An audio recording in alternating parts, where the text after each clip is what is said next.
So what were the thoughts going through your mind at that time? 1 year later, I realized nothing was wrong with me. Honestly, I didn't try to go to the hospital either to find out anything again. But all I was doing was to go to this Pray For Me pastors. And this pastor was giving me anointing oil. I'll drink the anointing oil. After vomiting, he'll tell me that, oh, I've cured you. If I go to the hospital the next day, the test still proved me positive. It happened 5 times, and the counselor had to sack me from the clinic. So I told myself, look, all these people are a mess. I won't go to the clinic, I won't go to the pastor again. So I have to go back to my church, play my role as a church member there. After 3 years, I was in a relationship there, but because of fear, of rejection and ignorance, I have to keep quiet. I have to keep quiet. So I took seed and I gave birth to my nice baby boy. I was in denial for 4 good years. And one day I went to the hospital. I decided to go to hospital anyway. So at the hospital, I heard people talking about support group, support group. So I wanted to know what support group means.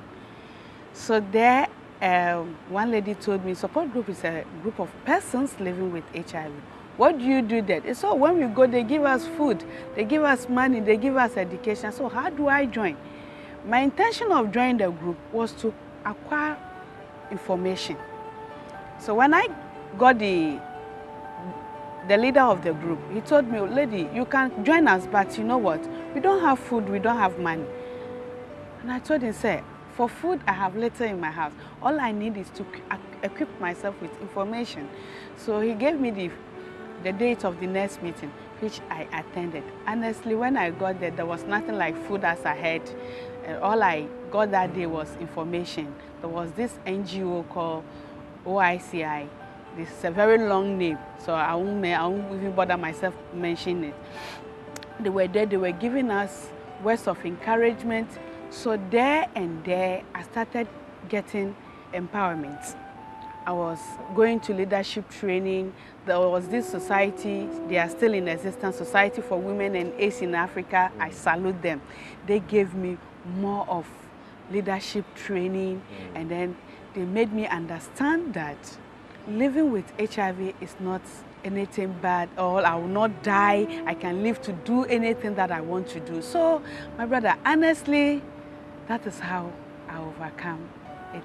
So initially, I mean, it was tough, but you overcame it after a while. Yeah. But tell me, how did you break this news to your family and loved ones close to you? Honestly speaking, I think my documentary is going to be blown to most of them, because I love only one person in my family. But I said, not that I love him, he's the only one that can keep my secrets, my little brother. So he was the only person I told him about, and honestly, he encouraged me. He rubbed my shoulder. He said, all is well. Keep it a secret, and I kept it secret. So that was how he treated me. He never treated me badly, but in my family or people around me know, because they always see me as a HIV activist. She always wants to talk about HIV. She always wants to educate people about HIV. So all they know about Gifty is that Gifty is activist or advocate.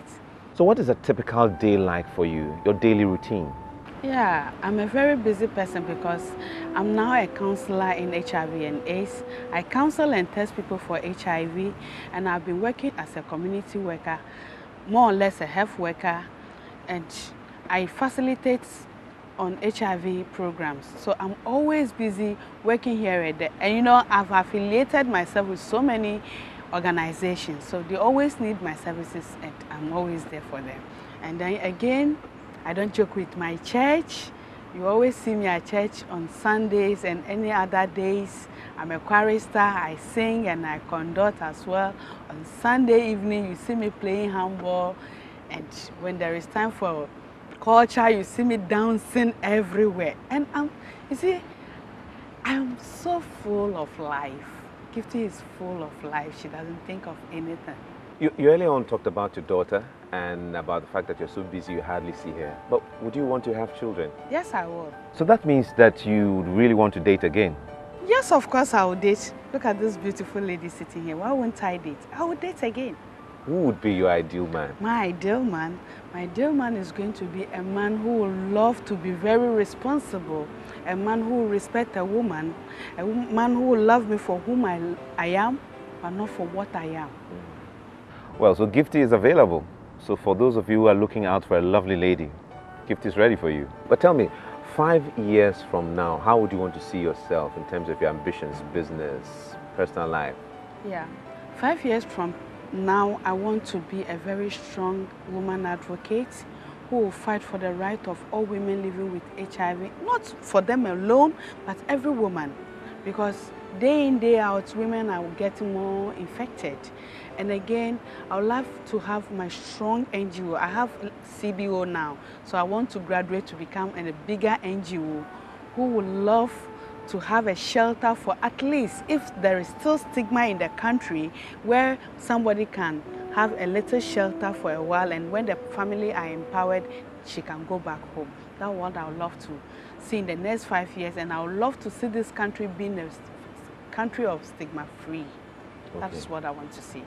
So do you have any advice for young people and any other person who might potentially be in your shoes? My advice for young people out there and people who may be in my shoes is that HIV is not death sentence.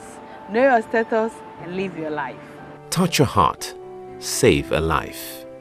This life story was brought to you by the Ghana AIDS Commission, NAPLAS Ghana, the Danish government, and the US government.